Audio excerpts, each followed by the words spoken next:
It's time for connection of the mind, body, and emotions. Welcome to a place where you can unplug, tune in, and create. It's time for Conjuring the Human Spirit with your hosts, Allison Parplasha and Shawn Meeks. You're invited. Let's begin. Hello, everyone, and welcome back to another exciting episode of Conjuring the Human Spirit. My name is Shawn Meeks, and I'm sitting here with Allison Parplasha. We're excited that you've joined us again today on our second to last episode of the season.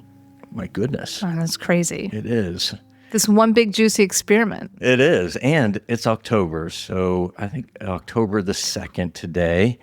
And if you're listening to it on the day it's released on Thursday, and in 5 days will be my 30th anniversary with my husband, Jeff. So I know he's listening, and I just want to say happy anniversary, babe. I don't know how I could have done it without you, and the adventure continues. Thank you for your love and support. Congratulations. So, thank you.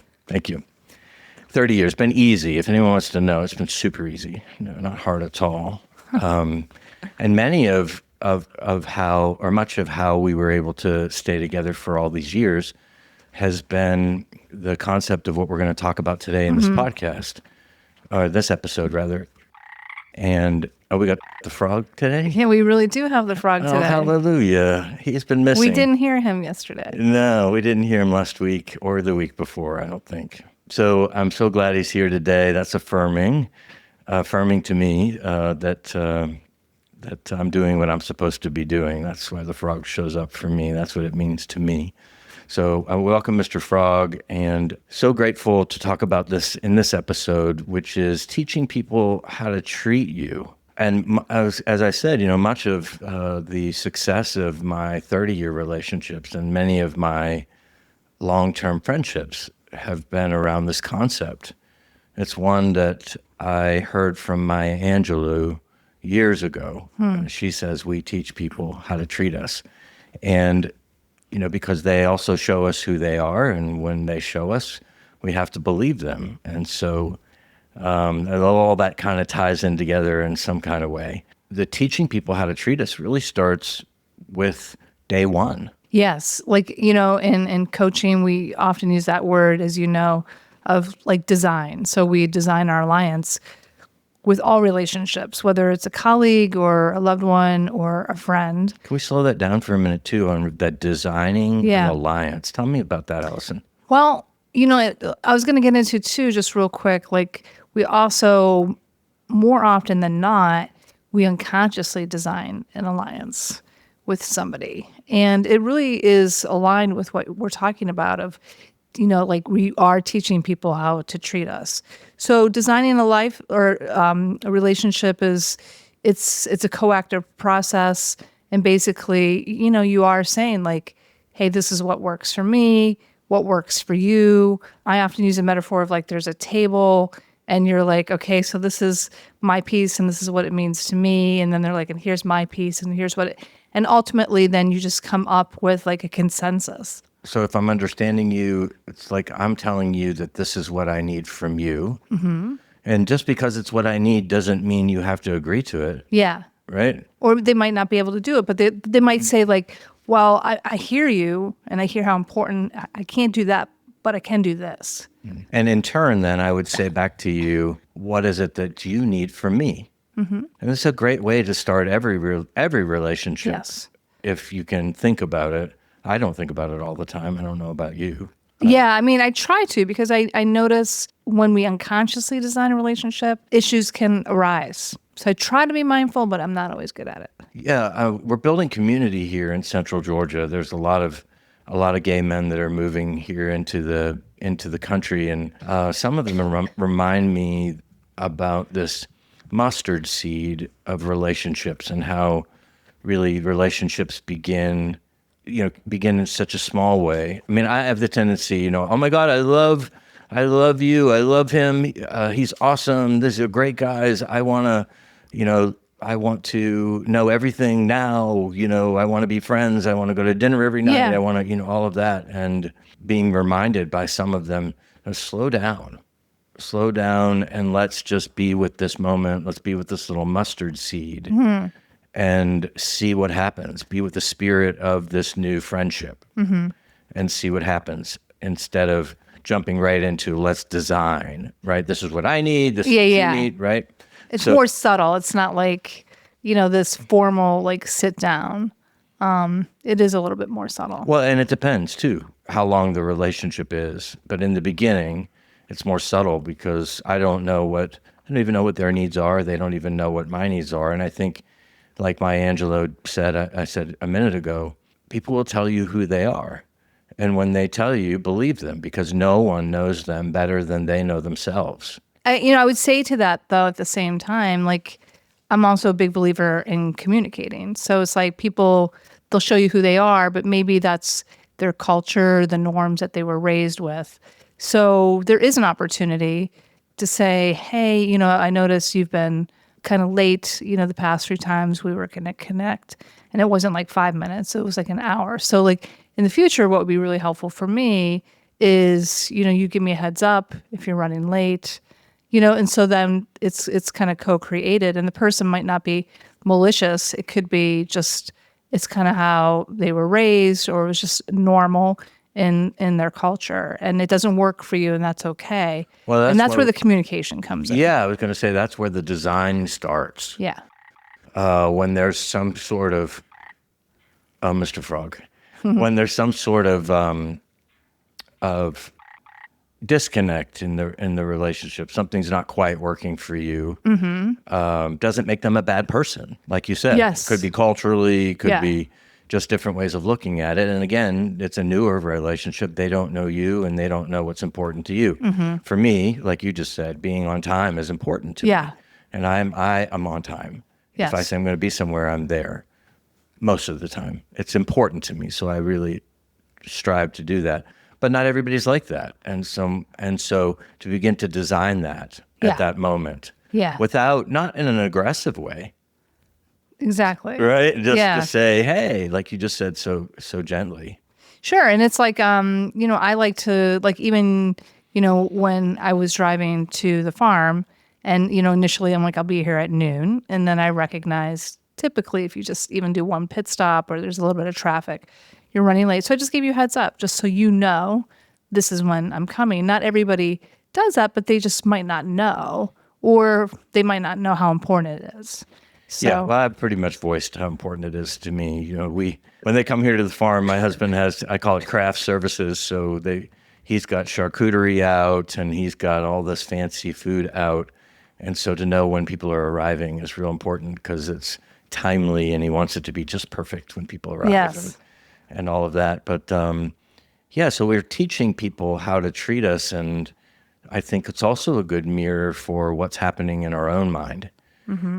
Because we allow people to treat us to the point at which we're treating ourselves inside of ourselves. And I've often heard the abused person, someone who is an abuser, is looking for someone who is abusing themselves in their mind, kind of pushing and pushing and pushing. And that person who's being abused will, say the experts, and I'm not an expert at this, but I think there's some truth to it, will allow the abuse to the point that they're also abusing themselves in their own mind and or where they were abused when they were younger. And that's kind of taking it to a deep, heavy level on teaching people how to treat you. If we're looking at relationships in general, and there's something that we're really happy about, it's because, we've designed that. We've said, this is the type of relationship I want to be in with you. I want to laugh and smile and dance. And then also, if we look at relationships that are not working for us, kind of just taking a pause and looking back, going back to when we began, and when they were late, and when they were late again, and when they were late again. And if this is something important to me, that I say something Yes. Otherwise, then the relationship just distance. It starts to distance. It's like, oh, well, this person's chronically late. Like, I don't even want to be friends with them. And so I just keep going back to the power of communication. And we can, plug in the word design. Like, hey, we need a redesign. Like, I know a relationship is in need of a redesign when there's tension. Yeah, and I think too around grace is so important. Someone most recently said to me around designing, I was upset. Something happened, someone did something to me, or something happened that wasn't in alignment with how I want friendships to be in my life. And they said, well, did you say something? And I said, no, I didn't say anything. Well, why didn't you say anything? I said, because it just happened one time. Yeah, like if it happens once, like my thing is I like kind of the three strikes, but instead of three strikes, you're out. I always invite myself and others to be like, can you have an honest, kind, loving conversation, like a judgment-free zone? Yeah, and I love the designing an alliance terminology because really is a way to get in there that doesn't have a whole lot of emotion around it. Mm-hmm. So, if we're in a position where three strikes and now it's time to have a conversation and to be able to go in and say, hey, my relationship with you, I consider a designed alliance. And what I mean by that is you tell me what you need and I try to honor that. And I tell you what I need and you try to honor that. And most recently, or I've noticed in the last 3 times we were supposed to be together or have a phone call, you weren't available. You were 30 minutes late or you canceled at the last minute and all of that. And so I'd like to redesign that and tell you how important that is to me. And what I need from you, if we're going to continue to talk, is for you to be on time. Yeah. And I just had a blip with my son. So I was visiting Erie and we kind of went back and forth, like, how are we going to see one another? Because he's living in Cleveland this summer. I was a little surprised that, because I haven't seen him in like 3 months, that he really, in his mind and unconscious design, just wanted to be with his friends the whole time. I'm like, hello, like I'm over here. But anyway, I really did need help with some packing. And he's like, yeah. And then he didn't show up and he chose his friends. And I was like, this design isn't working. I'm like, he's 21. It's very appropriate that he wants to hang with friends. But it's like, can you balance that a bit? And so that's what you did? Did you enter into... We did. It got really tense. And I want to say sometimes what can happen when we know a redesign needs to happen is tension. And so we got into it. But then he did save himself, by the way. So, because he's like, okay, I'm leaving to go see my friends. I'm like, all right, whatever. So I kind of regressed to being a 12-year-old. But then 5 minutes later, he came back and he did help me. And I'm like, okay, you've saved yourself. But then we had conversations on the phone because we had, I got back to Savannah and he was still in Cleveland, but, just co-creating like a redesign. I'm like, I'm all about you spending time with your friends. But like when you're with me, I would love you to be present and not be on your phone making plans with your friends. So, and he agreed. Yeah, and not every relationship deserves a design. Tell me more.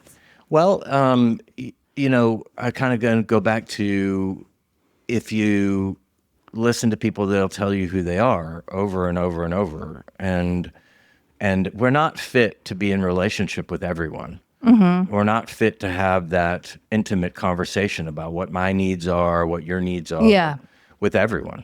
Yes. And sometimes it's just, oh my goodness, that's the way he is. And I know it. I was just having a conversation this morning around someone who drinks a lot. Mm-hmm. And I know this person drinks a lot.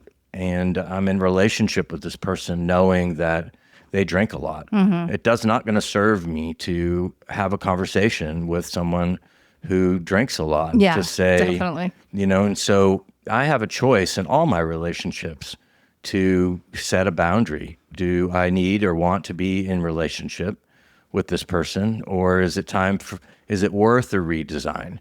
Is it worth sitting down? And not only is it worth it, but can they hear it? Yeah, and like you said, especially with that particular individual, they might not have the capacity. Like you could do a redesign, but they might not have the capacity. And I had just written down the word boundary when you said it, because I think then it's like making a decision. Do I want to be in a relationship with this person or not? And then if the answer is yes, it's like, so what boundaries can I put in place where I'm honoring myself and treating myself well?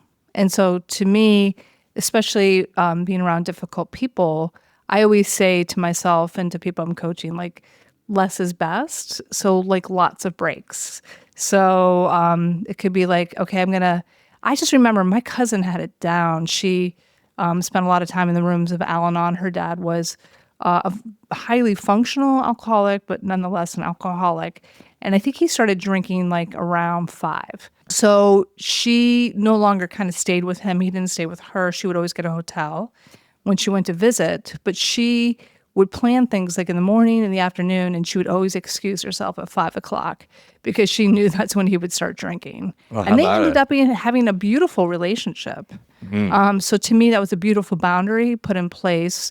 She treated herself really well, in that particular design. Yeah, and setting boundaries like that can be really hard. And I think it's important, at least this way I do it, is I do it in love. And I don't do it, it's not a repercussion of their behavior. It is a need of what I need to be at peace. There's a huge difference there. It's like, okay, you're not going to be on time anymore, or you're not going to call me on time, then I'm not going to talk to you. Yeah. It's really different. Yeah, I'm not a fan of that. Like if that can be avoided. That, I need what I need for my peace, just like you just said so beautifully around this woman and her dad. Yes. She said she was able to find this place where it worked till here, and then it doesn't work after. Yeah. As an alcoholic in recovery, the big book tells me that resentments for me are grave.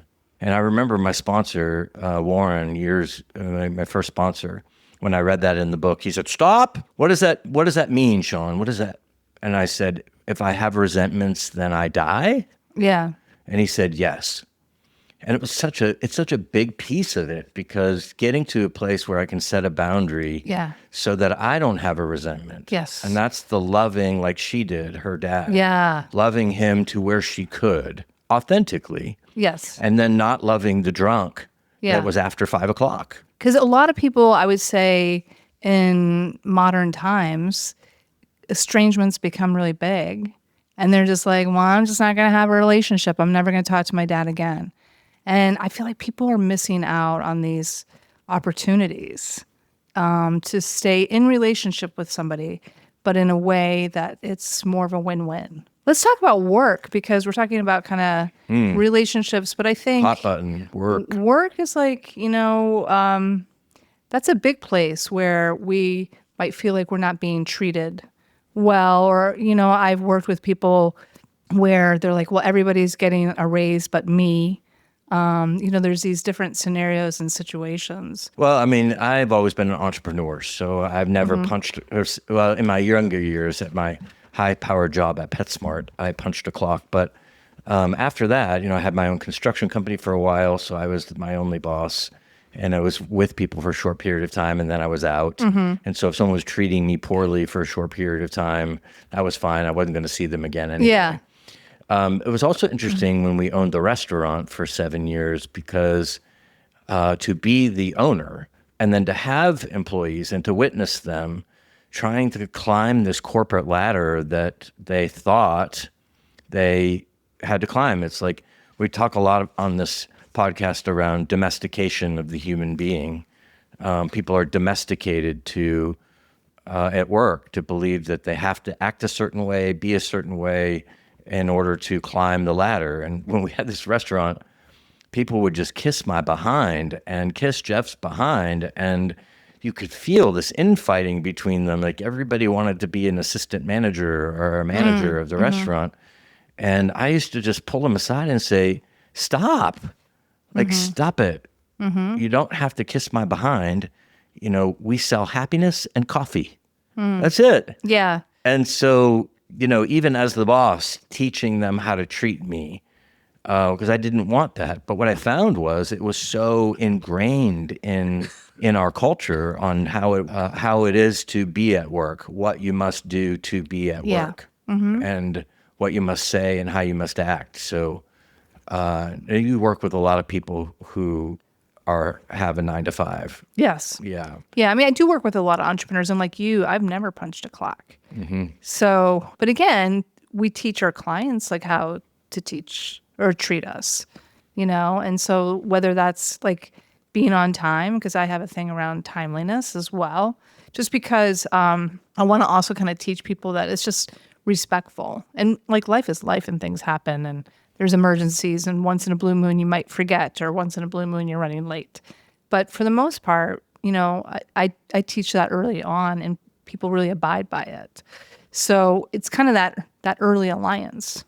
Yeah, and It's for me, huge. it goes to even, in an earlier episode, I was listening to it, and I heard myself sounding so militant around, working with someone, and do I want to work with them, and I have to want to work with them also.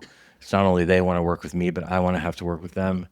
But that is the beginning of the teaching people how to treat us and Yeah. designing the alliance, because we can't push a rope around someone who's not willing. These are requirements that I have, and that teaching how to treat me often is teaching about how I want to be in relationship with you. You know, and if it's not there to begin with, it's not. And that, again, I think the biggest thing too around it is not making the other person being bad. Yeah. And I think the earlier one can communicate, the better. But, it's welcome to being human. It kind of going back to the workforce, we can really do like a lot of work within the interview process if we're very prepared, of just like, this is asking them, interviewing them, of course, what are their expectations of you, but you are also interviewing them heavily. It's so interesting, the interview process, because, I have gone through interviews, but like 1,000 years ago, but like, we're always like, they're in control, they have the power. I'm measly old me competing with other people. And I'm like, really, you got to interview them very hard and heavy, Absolutely, yeah. But that's why it's good to be in a power position when you're looking for a job. So if you're unhappy in your job, Yes. don't wait until you're ready to go.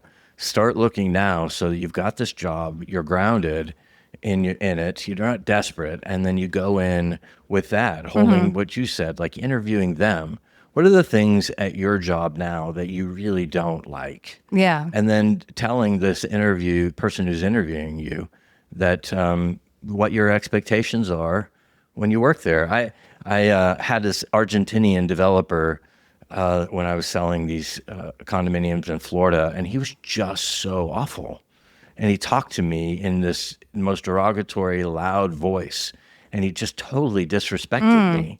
And I was selling 500 condos a year Yeah. for this fella, and he just shook his finger in my face. Oh, wow. And yeah. So when I went to Texas and flew out to Texas to sell those condominiums in Texas, I sat down. The interview process was in a $3 million penthouse condominium at this big boardroom table. And I told him, I said, the primary thing I want if I decide to take this job is your respect. Yeah. Great. I need you to respect me. And I said, I'm going to work hard for you, and I want you to acknowledge that, Yeah. and not treat me with disrespect. And yeah, so I was able to go into that I got lots of agreements around it. So he did He respond. did, yeah, he did.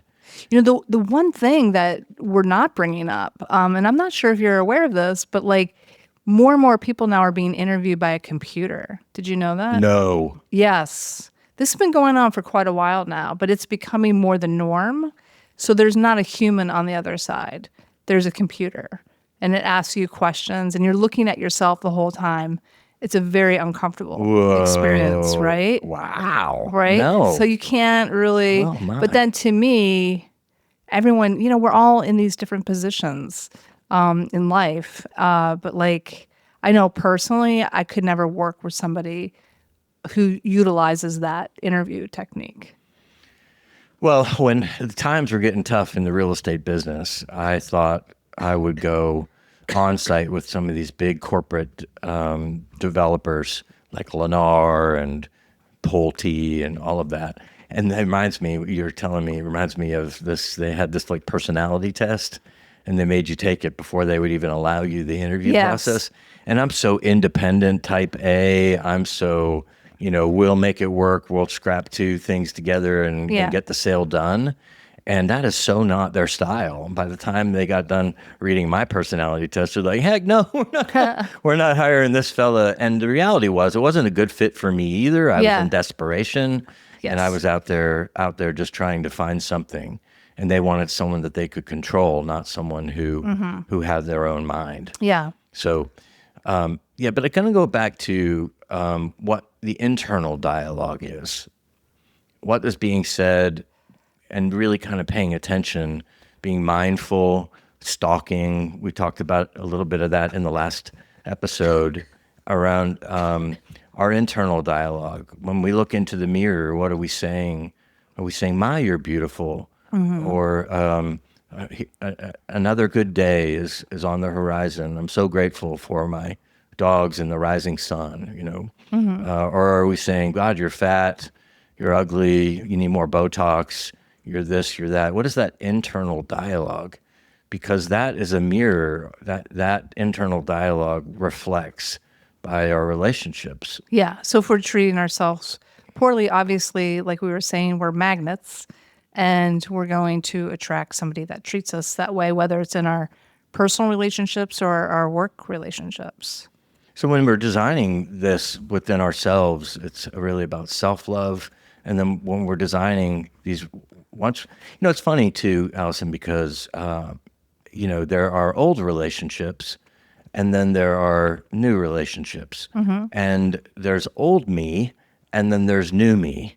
The old me, the alcoholic, broken, gossip, lying one that I was, and those relationships that I was in, as I got sober and began to work on myself and began to develop new relationships, the people I was in relationships before, all they knew was the old me. And so that's what they were expecting, and and they couldn't shift their thinking to this new. So it wasn't even really any it was like the season of that relationship had ended. Yeah. And it reminds me, my sister says I bring her up in just about every episode, but when she lost her husband, she was before she lost her, she was the ground, she was the homemaker, she was mother, she was, she got her PhD. It was like while she was doing all that, just kind of looking.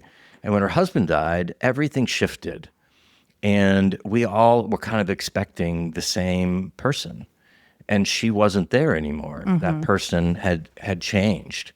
And there was this really difficult period of allowing her to change and allowing to see her in this new light.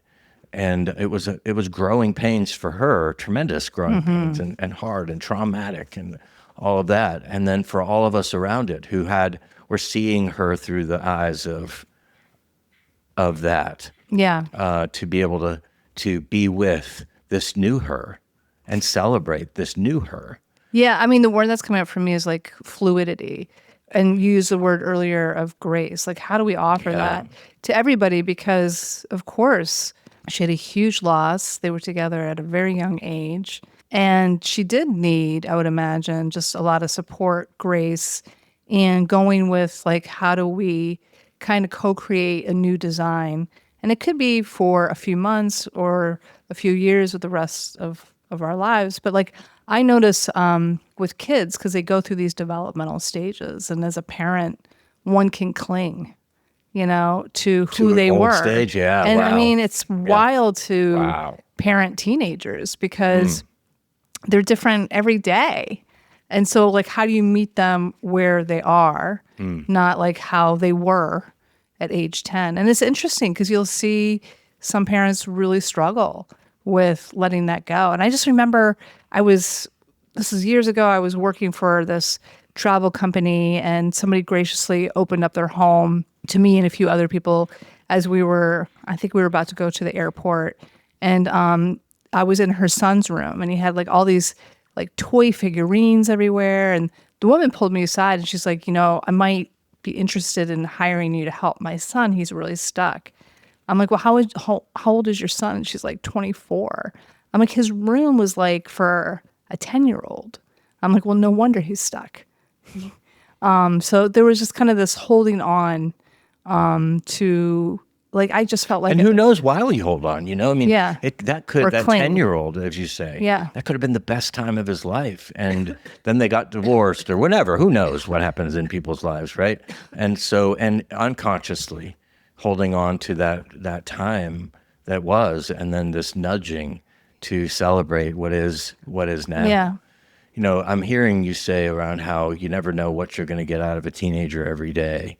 And I try to challenge myself to that, to be different. yeah, To challenge myself, to look at myself differently, to be with that new me, which is actually what's happening here at the farm. I'm really, really having a hard time because I've been construction man, and now here we go. yeah, And this is a new me. I say to Jeff, I didn't move to the middle of nowhere to be the same person. yeah, And I don't want to be that same person. Yeah. I want to continue to grow. yeah, And I also said, when we're talking about teaching people how to treat us, I also told him, because he loves me with all his heart. 30 years we've been together this week. And he loves, I don't think he quite knows how to keep up with me either, I guess. Well, yeah, right.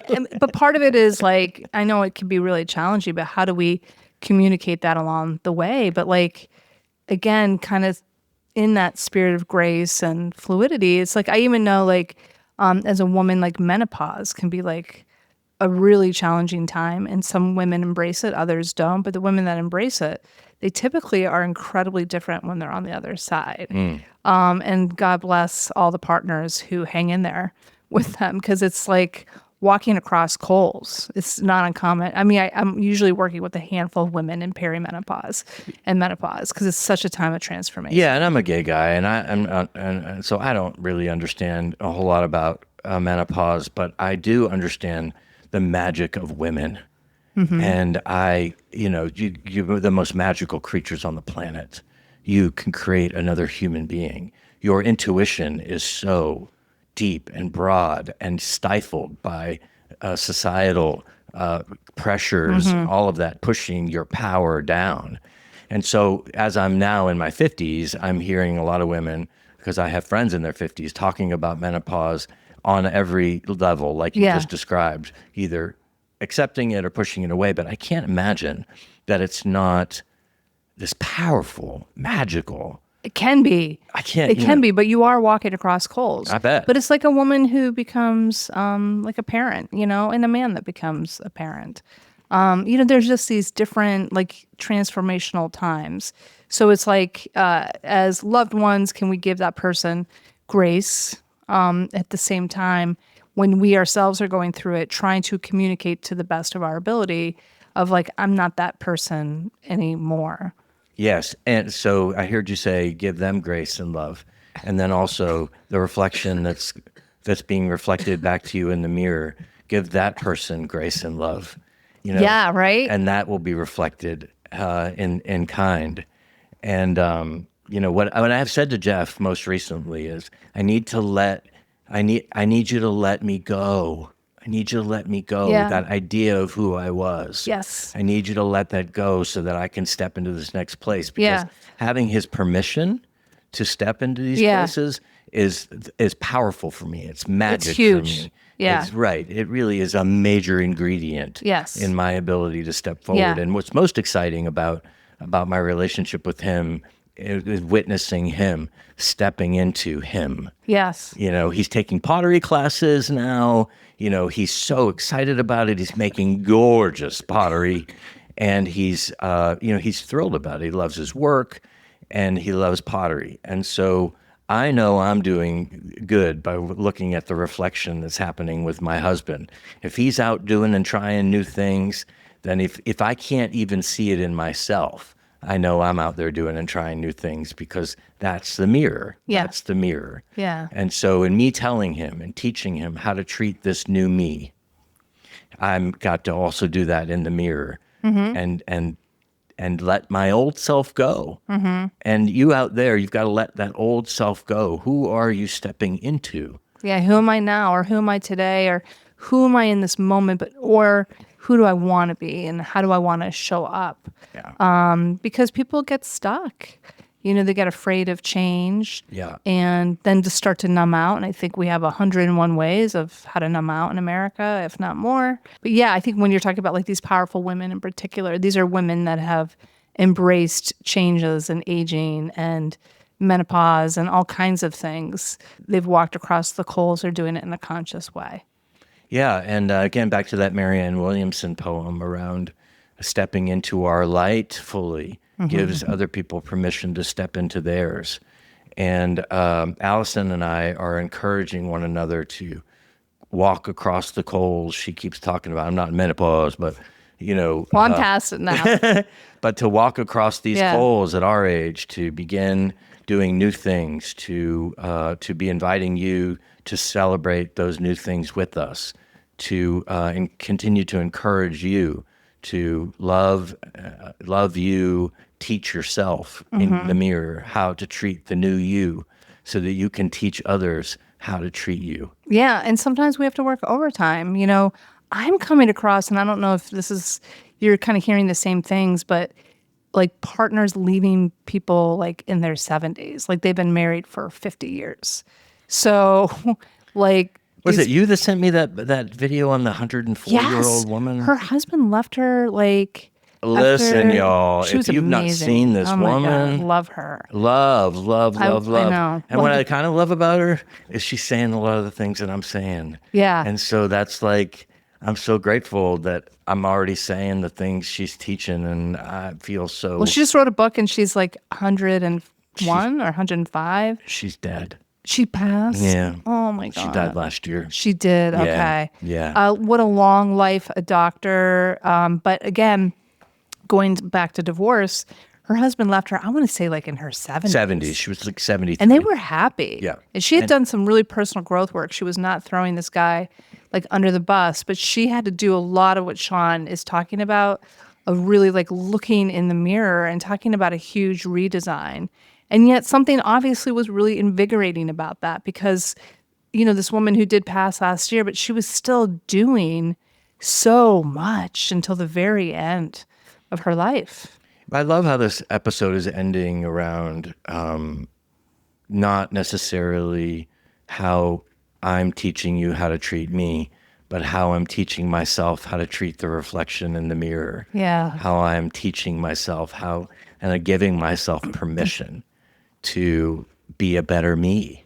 Well, it's like that saying, like, peace begins with me. It's got to start with you. It's got to start with you. And then when you love yourself, then you can set these precious boundaries, and you can, in a loving way, kindly teach people how to be treated. Listen, I don't think it can be said any better than that, Allison. Yeah. I don't. And for all you out there, hang on to her words, because it was so beautifully said. And all those adjectives really are the magic ingredients to teaching people how to treat you. Love and groundedness and motives, intentions, respect. And that all begins in the mirror. And so beautifully said, Allison, and a beautiful episode, and really beautiful to lock eyes with you, where our magic and this treating each other in this beautiful way happens in service of the listener. Yes. And then the affirmation of the continuous chirps of the frog. Yeah, the frog is here today. I'm so grateful. I'm so grateful. So, I think we all, in doing that and getting closer to that place, really puts a punctuation on what our assignment here is as humans. Why are we here? What is the assignment? And what are we doing about it? And we're going to talk about that next week in our next episode. But this week, get in the mirror, teach yourself how to treat yourself.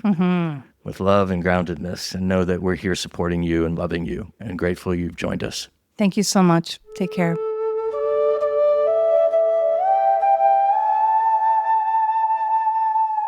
Thanks for listening to Conjuring the Human Spirit. You can connect with us and even make plans to work one-on-one with Shawn at McGuireLife.com and with Allison at viespritcoaching.com. That's VIEESPRIT coaching.com, or tap the links provided in the description of this episode. Until next time, remember, you're not alone.